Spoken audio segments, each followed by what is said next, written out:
Desperté en medio de la sala principal de la casa. Estaba sobre un duro suelo de madera.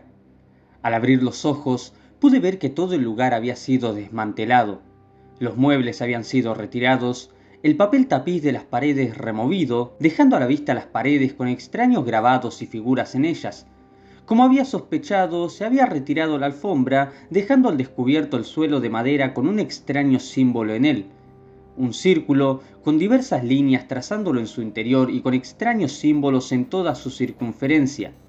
De los muebles, solo 3 quedaban: el gran reloj antiguo, con su gran péndulo y su tic-tac en el centro, la mesa que contenía la flor de la muerte eterna, y un sillón frente a mí donde se hallaba sentado un hombre en esos momentos. Las cortinas habían sido retiradas y de las ventanas entraba una natural luz de color azulado. Efectivamente, ya era de noche. ¿Ya despertaste? Yo me incorporé y miré al hombre frente a mí. Era algo regordete, de 1,70 m de altura, con una barba tipo candado y ojos negros como su cabello corto. Vestía él un elegante traje color rojo, tanto el saco como el pantalón. Un sombrero de ala corta, también color rojo. Se podía apreciar bajo el saco una camisa blanca con un moño en el cuello y unos zapatos negros brillantes con hebilla. ¿Dormiste durante casi un día entero?, me dijo.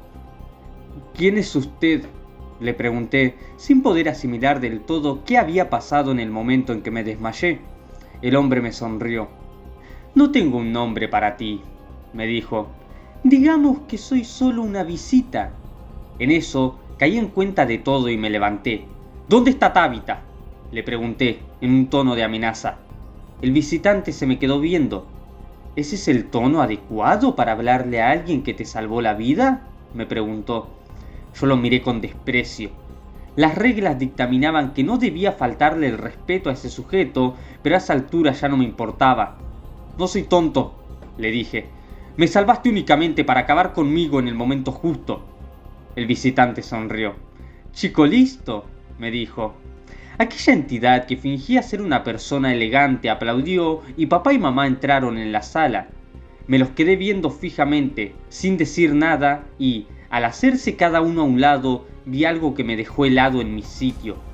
Detrás de ellos estaba Jaime, solo que se veía en una cruza entre la marioneta esclava de día y la entidad fantasmal de noche. Era anciano, pero se lo notaba demacrado y arruinado, con la piel gris y los ojos en cuencas de las cuales les caían largas líneas de un líquido hasta la mandíbula. En sus brazos tenía a Tabitha, dormida. ¡Déjenla!, les ordené. Mamá rió.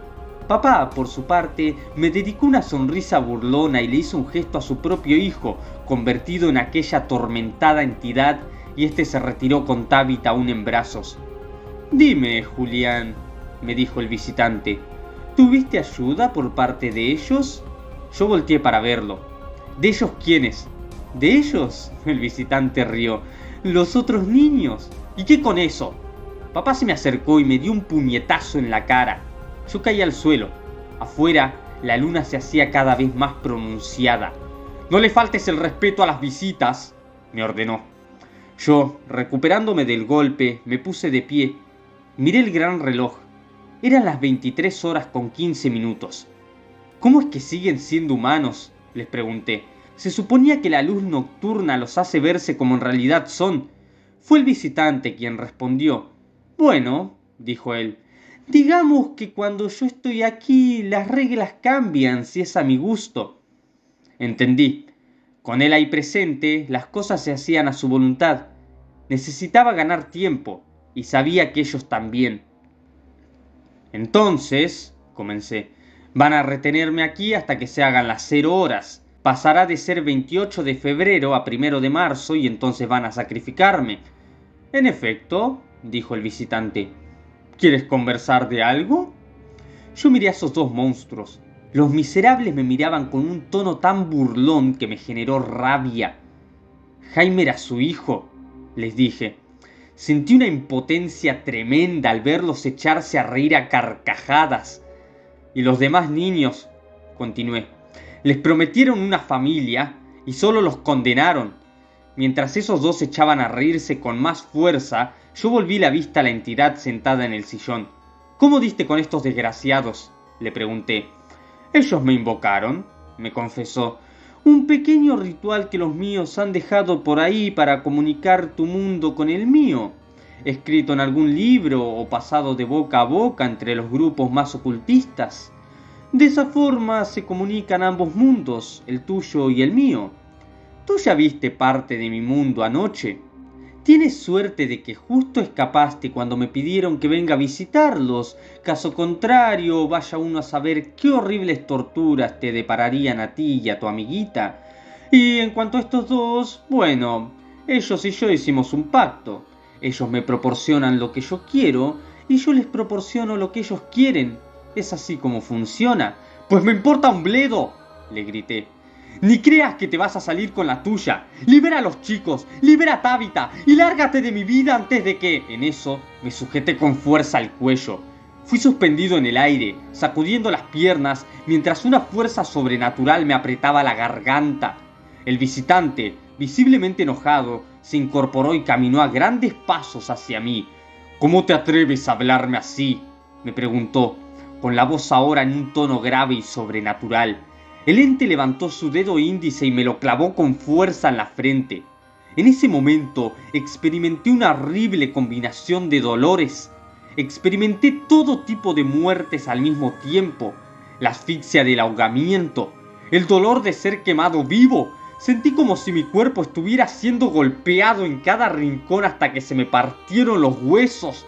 Y a la vez sentí en mi mente cosas horribles. Vi imágenes inenarrablemente agónicas. Escuché psicofonías de un sufrimiento indescriptible. Mi propia mente se sucumbió ante los peores traumas mentales. ¿Te gusta?, me preguntó el visitante. Este retiró su dedo y yo caí al suelo, víctima de varias convulsiones. A los pocos segundos, todas las sensaciones desaparecieron, pero yo no me atreví a levantarme. Regla 6 rota. Ahora sabía lo que pasaba y no quería volver a experimentarlo. Recuperándome, levanté la cabeza y vi algo llamativo. Aquellos dos monstruos, mis padres adoptivos, habían dejado de reír y ahora estaban agazapados contra una pared. Estaba claro que ellos le tenían un profundo miedo a la entidad para la que servían. Ahora, dijo el visitante con voz normal y todos lo miramos, sé un buen chico y espera hasta la medianoche, ¿te parece? Me levanté. Ya estaba resignado, pero no por eso me iba a quedar de brazos cruzados. Decidí que iba a dar pelea hasta el final. No, le dije. El visitante se había vuelto a sentar en el sillón y se me quedó viendo. ¿Cómo dices?, me preguntó. Los monstruos que me adoptaron se me acercaron. No seas idiota, niño, me dijo el padre. Respétalo. ¿Por qué no te callas? Hubo un segundo de silencio. ¿Cómo dijiste?, preguntó la madre. Apretando los dientes, giré mi cabeza para verlos. Sacrificaron a su propio hijo, les recordé. Tomaron a un montón de niños inocentes con la falsa esperanza de una familia que era lo que más necesitaban y los condenaron al sufrimiento a cambio de su propio beneficio. ¿Y qué con eso?, preguntó la madre. Yo me torcí hacia ellos. El visitante miraba todo con deleite, pero también con curiosidad. ¿Qué con eso?, espeté. Su propio egoísmo los llevó a hacerle eso a montones de niños. ¿Debo llamarlos papá y mamá? ¡Al carajo con eso! Ustedes no son padres, son unos monstruos y me dan asco. Sin pensar en lo que hacía, le escupí en la cara al padre. Hubo unos segundos de silencio y entonces el visitante se empezó a reír por lo bajo. Vaya niño, dijo. No sé si eres valiente o tonto. Yo iba a preguntarle de qué estaba hablando cuando recordé. La regla número 7, la más importante de todas. ¿Sabes?, continuó el visitante, mientras yo miraba aterrado el semblante de mis padres adoptivos, visiblemente enfurecidos por aquella falta de respeto. Aunque la luz del sol oculta sus apariencias, o cuando yo estoy aquí, si se me antoja, hay algo que no controla a los monstruos en los que los he convertido, y eso es el temperamento. Como cuando detectan peligro en gente extraña, o sospechan que sus planes podrían estar en peligro. pero eso pasa especialmente cuando les faltan el respeto. Y no debes ser irrespetuoso con papá y mamá. Entendí lo que pasaría unos segundos antes de que empezara a pasar. La piel de esos dos comenzó a caerse a jirones, dejando una horrible visión de algo escamoso y al mismo tiempo a carne viva, todo en un tono ligeramente verdoso. Los dientes se volvieron colmillos en su totalidad. Perdieron las narices. Sus ojos se volvieron dos esferas almendradas de color azul oscuro. Sus bocas se estiraron de tal manera que la piel de las mejillas se fue rompiendo a pedazos, pero con tiras de carne uniendo el cráneo y la mandíbula. Perdieron todo tipo de vello en el cuerpo. Las manos y los pies se tornaron en lo que parecían extremidades con garras. De sus bocas salieron unas largas lenguas púrpuras, cubiertas de baba que parecía rabia. Ambos se retorcían, habiendo perdido todo rastro de humanidad que aún les quedaba. Y cuando se enfurecen, su instinto asesino es tal, dijo el visitante, que ni siquiera yo puedo hacerlos entrar en razón, o explicarles que si acaban contigo en este estado, perderán la oportunidad de usarte como sacrificio. Pero bueno, yo solo vengo a buscar un alma, no me importa si es la tuya o la de ellos.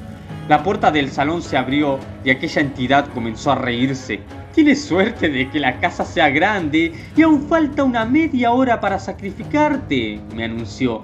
Yo te sugeriría que ya empieces a correr. Será un espectáculo divertido. No tenía otra opción. Salí del cuarto y corrí escaleras arriba, justo cuando escuchaba a esos dos soltando esos inhumanos gritos. Pero ahora, eso sí, con una intensidad mucho peor a como lo hacían habitualmente. La rabia a la que habían sido sometidos los había hecho perder todo sentido de razón.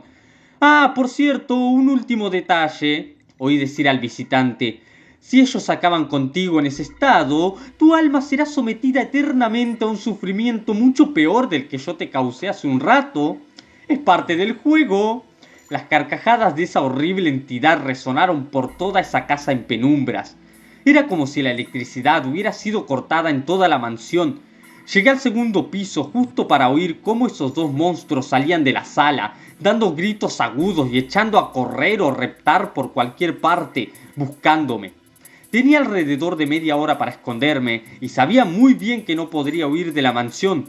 Buscando alejarme, corrí por el pasillo hacia las escaleras al norte y subí al último piso. Alcancé a escuchar cómo una de esas cosas pegaba un fuerte salto y llegaba al segundo piso, pero no pude calcular la distancia que me separaba de la criatura. Ya sin las risas del visitante, la casa se había sumido en un silencio sepulcral que solo era roto constantemente por algún grito o algún pronunciado jadeo producido por alguno de los dos padres. Toda la casa estaba en penumbras, en silencio. El ambiente era estresante y cargado de tensión. Diablos, pensé, ¿y ahora qué hago?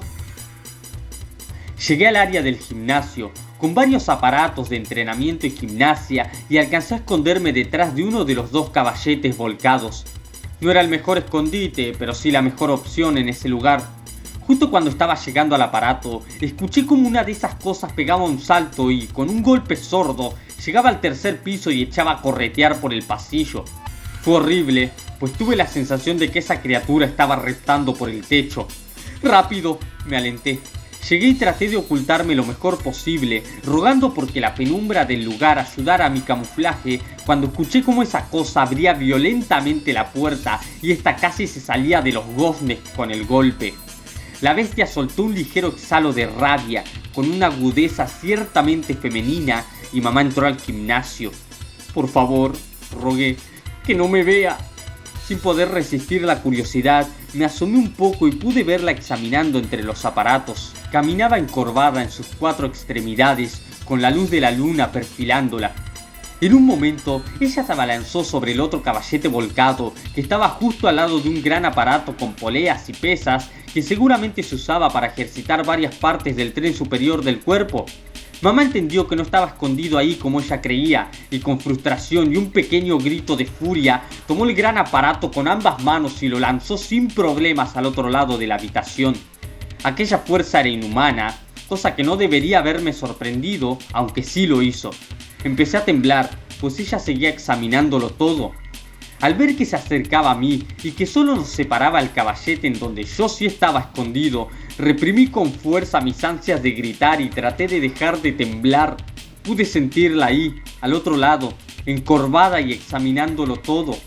Estaba seguro de que me atraparía cuando se escuchó claramente un ruido en la habitación continua, como si alguien hubiera chocado accidentalmente algo. Mamá pegó un grito y salió corriendo en sus 4 extremidades, cual animal salvaje, hacia la otra habitación. ¡Rápido! Yo casi grité, pero me contuve a último segundo y volteé para ver a Stefano. Se lo veía como el jardinero, pero sus cuencas estaban vacías y su cara y aspecto horriblemente demacrados. ¡Rita!, se esforzó por decirme en un susurro. «Ella la está distrayendo».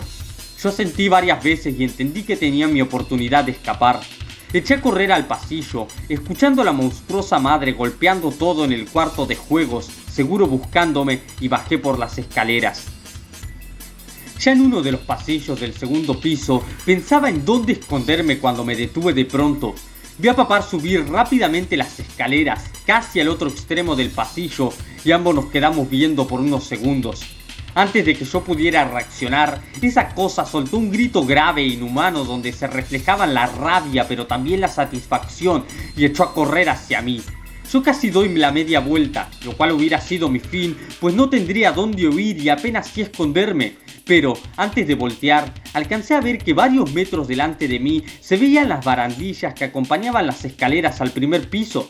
Eché a correr lo más rápido posible y bajé a los saltos por las escaleras. Papá llegó hasta las barandillas y vi cómo saltó sobre ellas directo hacia mí. Me detuve, pensando en que ahora sí sería mi fin, cuando la bestia se detuvo de golpe y cayó en vertical hacia abajo, quedando suspendida en el aire. Vi en ese momento que Lyra y Ulises, también como adultos y también como espectros demacrados, habían sujetado a papá por sendas piernas, y este ahora soltaba gritos de cólera mientras se zamarreaba de un lado a otro tratando de zafarse de sus captores. ¡Corre!, alcanzó a decirme Ulises. Se veía que ambos hacían un esfuerzo inmenso por retener a ese monstruo. Yo terminé de bajar a los saltos las escaleras y eché a correr hacia el comedor. Sabía que ahí estaba la puerta que daba acceso al patio por el ala este, por lo que consideré que los jardines serían un buen escondite. Llegué a la puerta. Quise abrirla. ¡No! Me detuve y volteé para ver a Dora, la cocinera demacrada. «No salgas», me advirtió con esfuerzo. Yo volteé para ver el cristal de la puerta. Mi reflejo en el vidrio se curvó en una diabólica sonrisa y comenzó a golpear el cristal. A mi reflejo se le empezaron a sumar montones y montones de caras diabólicas sonriendo burlonas, con manos golpeando el vidrio o incluso tentándome a salir. Un golpe sordo, como de algo pesado cayendo al suelo, y un grito de frustración y rabia me hizo saber que papá se había liberado de sus captores y ahora volvía a la cacería. «¡Ven!». Junto a Dora fuimos a la cocina y ella me señaló una pequeña alacena debajo del lavaplatos. Abrí las 2 puertas y me metí, sintiendo unas telarañas en mi cara, pero me las arreglé para esconderme y cerrar ambas puertas desde dentro. Papá llegó en esos momentos y tumbó la gran mesada que Dora usaba para cocinar, y eso que estaba empotrada al piso en medio de la cocina, y soltó otro grito de rabia. Escuché cómo esa cosa abría la heladera y a los pocos segundos, luego de un grito de frustración, la levantaba con ambos brazos y la arrojaba al otro lado de la cocina. Desde donde estaba, pude escuchar golpes sordos que provenían del segundo piso. Y también escuché cómo, desde la cochera, a uno de los autos empezaba a sonarle la alarma.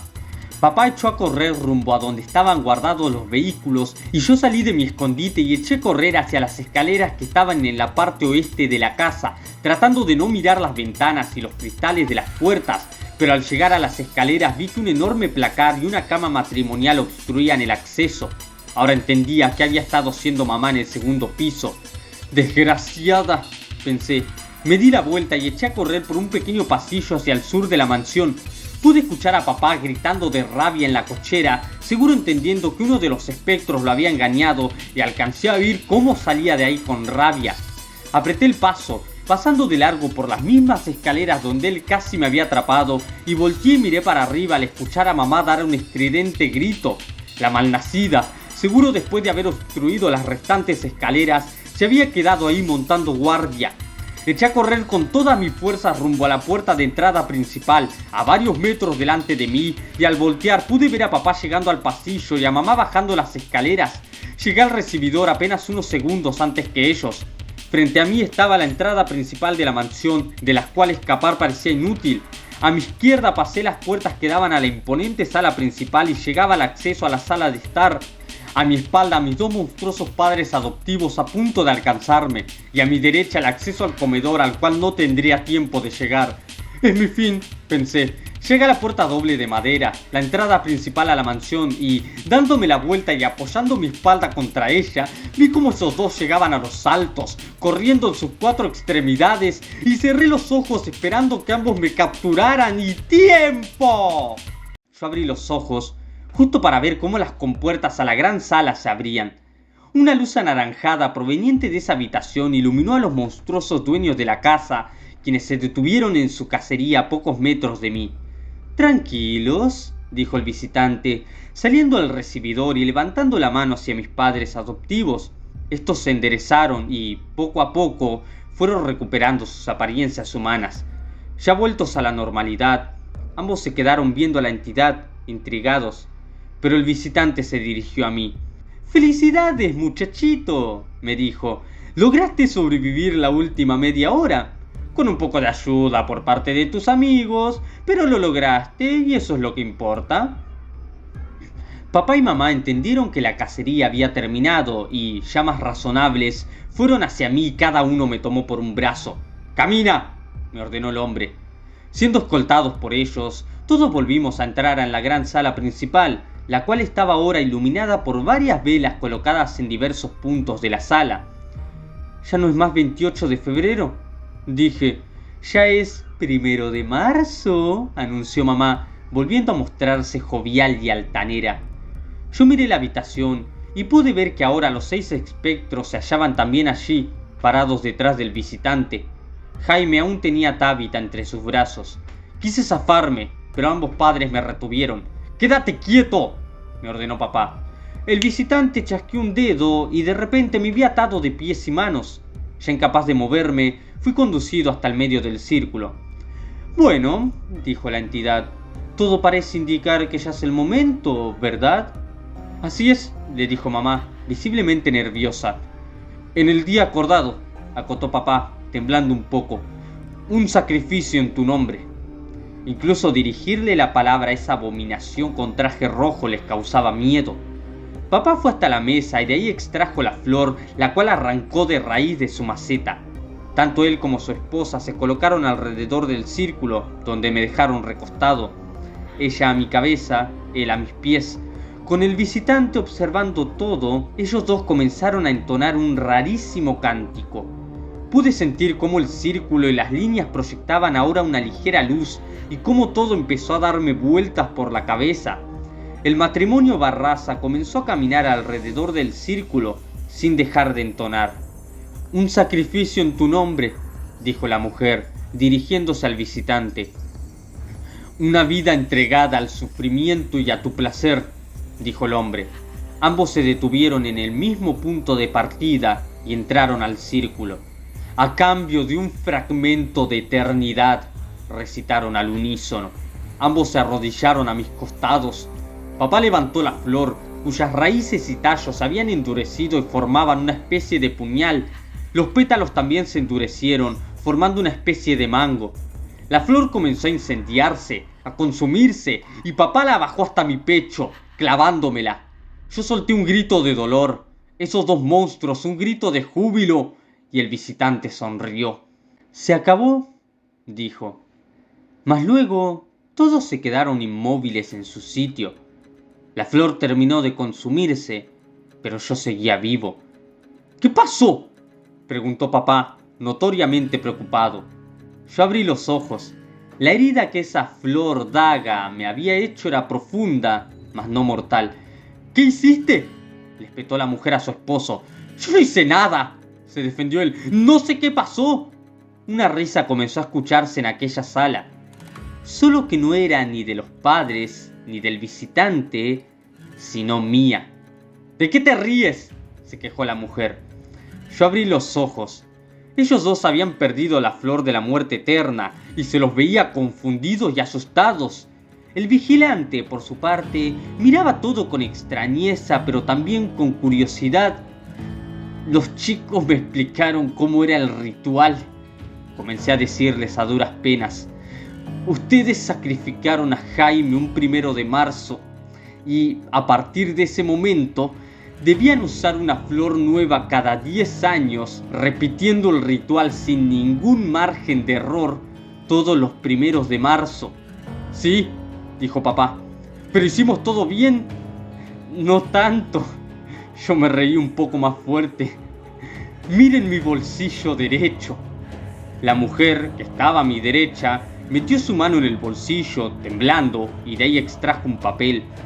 Al abrirlo, lo observó y su rostro entonces se contrajo en la más absoluta definición del pánico.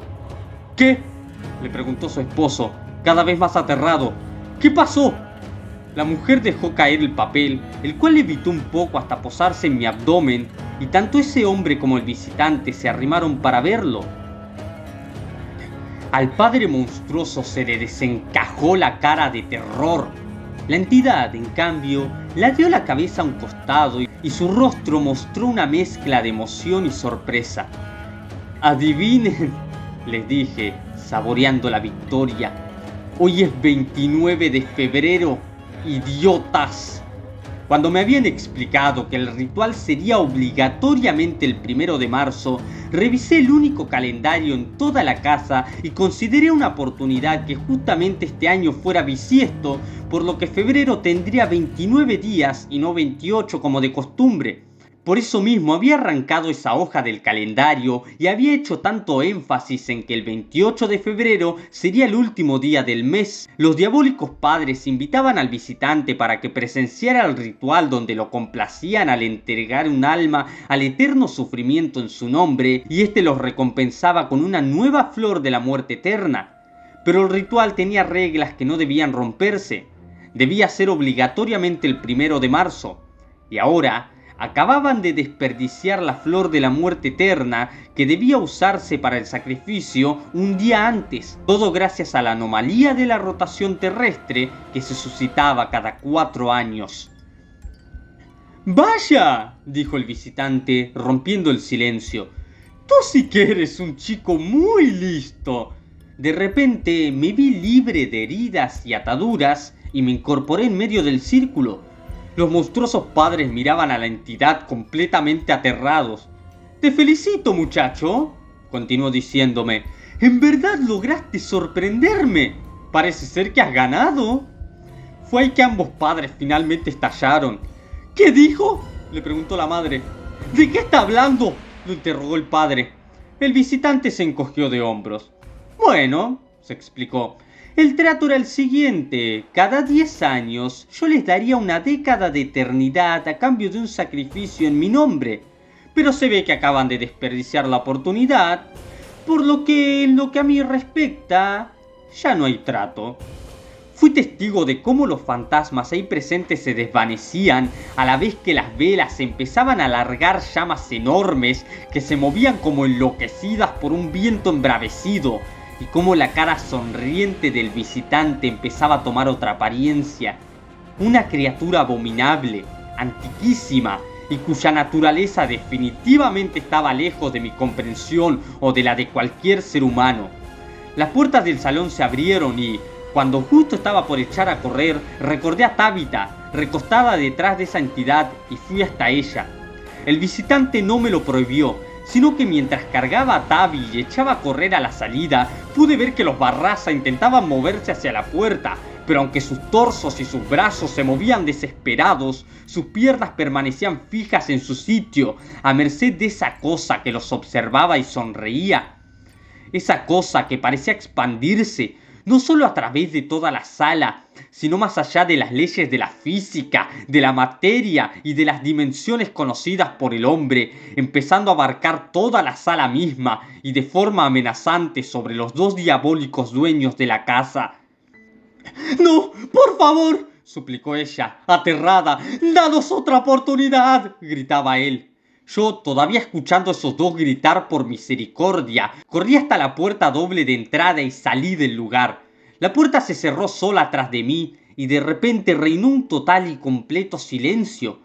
No fueron reflejos ni seres horribles los que me recibieron en aquella entrada a la casa, sino una brisa fresca y nocturna, y también los 4 escalones por los cuales tropecé en mi huida, soltando a Tabitha y rodando hasta darme de espaldas contra la fuente de agua en la entrada. Me sujeté a las enredaderas y las usé para ayudarme a ponerme de pie, y solo en ese momento solté esas lianas, pues aquella fuente nunca había tenido vegetación cubriéndola. Me quedé impresionado al ver el estado de esa fuente, siempre tan bella y majestuosa, ahora destrozada por el abandono y cubierta de vegetación y musgo.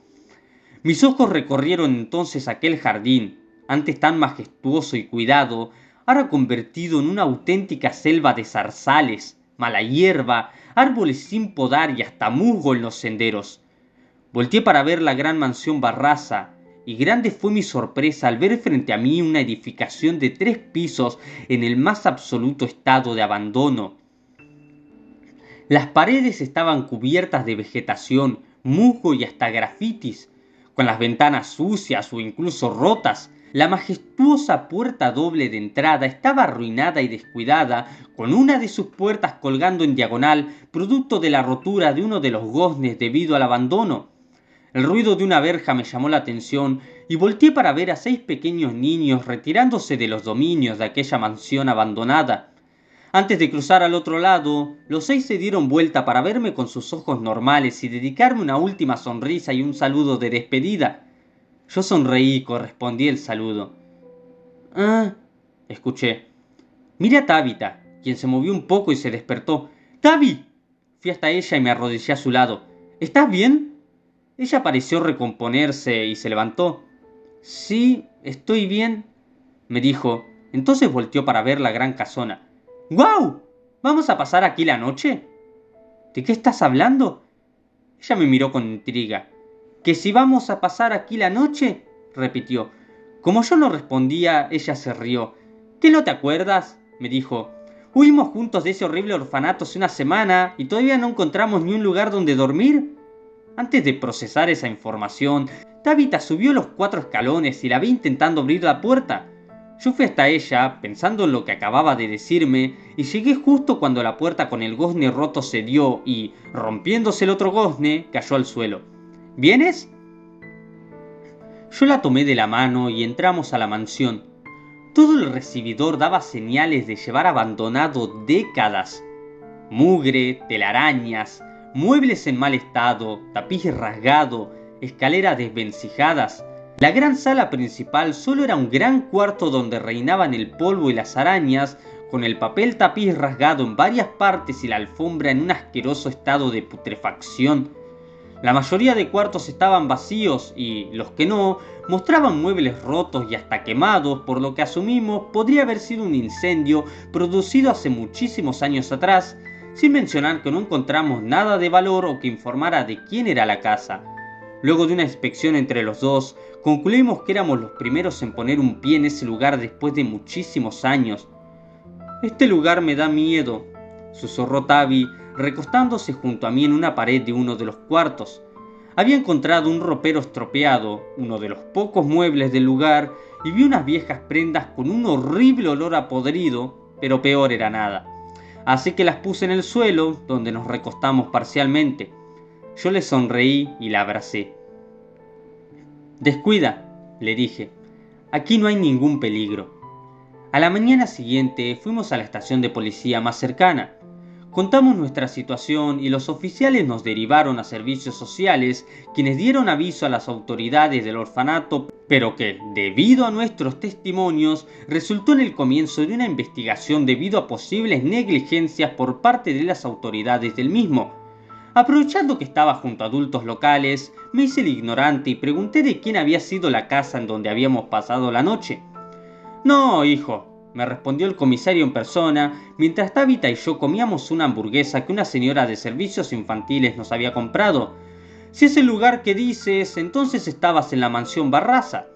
«¿La mansión Barraza?», preguntó Tabitha. «Así es», el comisario asintió con la cabeza. Hay una especie de historia. Se sabe que hace mucho vivía ahí una familia de apellido Barraza, aunque los viejos rumores dicen que ellos eran gente rara, que se involucraba con gente medio ocultista o ese tipo de cosas. Claro que hoy en día nadie puede confirmar nada, ya que el matrimonio y su único hijo murieron en un incendio que hubo allí hace muchísimo tiempo. Para mí son puras historias de viejos para asustar a los más chicos, o cosas que los jóvenes inventaron, ya que van ahí de tanto en tanto a hacer de las suyas, como beber o hacer vandalismo. Sea como sea, a nadie le importa demasiado, concluyó el comisario. Después de todo, desde aquel incendio esa casa estuvo siempre abandonada, y de eso ya han pasado 70 años. Para ir concluyendo, es propio empezar mencionando una certeza que tuve con respecto a lo que pasó. Sé que fue el visitante. Esa entidad, cuya naturaleza nunca llegaré a comprender, podía manipular la noción de la realidad, sea de forma individual o colectiva, y de esa forma todo pasaba desapercibido. Que de pronto los Barraza fueran una familia normal que adoptaba un chico cada 10 años, en los cuales ellos nunca envejecían y nadie parecía notarlo, al punto de que ahora llevaban muertos más de 70 años. O el hecho de que la última semana de Tabitha, la misma donde yo fui adoptado y donde ella escapó sola para reencontrarse casualmente conmigo y luego ser víctima de esos horribles monstruos, pasaba a ser una semana en la cual ella y yo habíamos decidido fugarnos juntos del orfanato para deambular durante una semana hasta decidir hablar con la policía.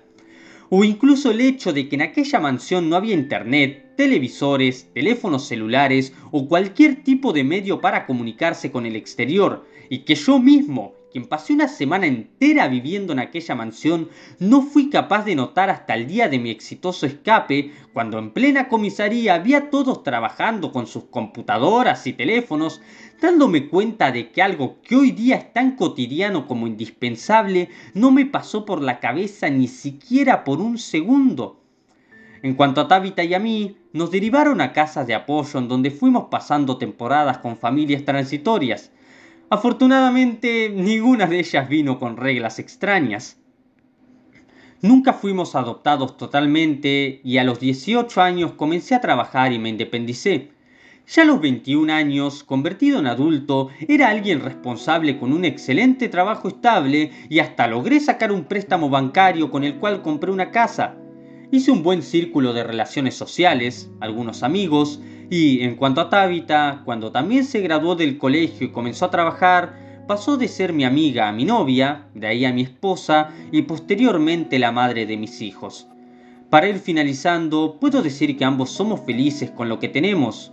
A nosotros dos, como hablamos de tanto en tanto, se nos fue negada la felicidad de una familia, pero fue justamente entre nosotros dos que, juntos, logramos construir nuestra familia propia. Y si en algo mi esposa y yo estamos 100% de acuerdo, es en que cuidar a nuestros hijos y darles todo el amor paternal posible es de lo más importante, ya que la vida nos dio, a ella y a mí, un regalo que lamentablemente no todas las personas reciben. Pero, si acaso eres de esos afortunados a los que la vida les da ese regalo, ten por seguro que no debes desperdiciarlo.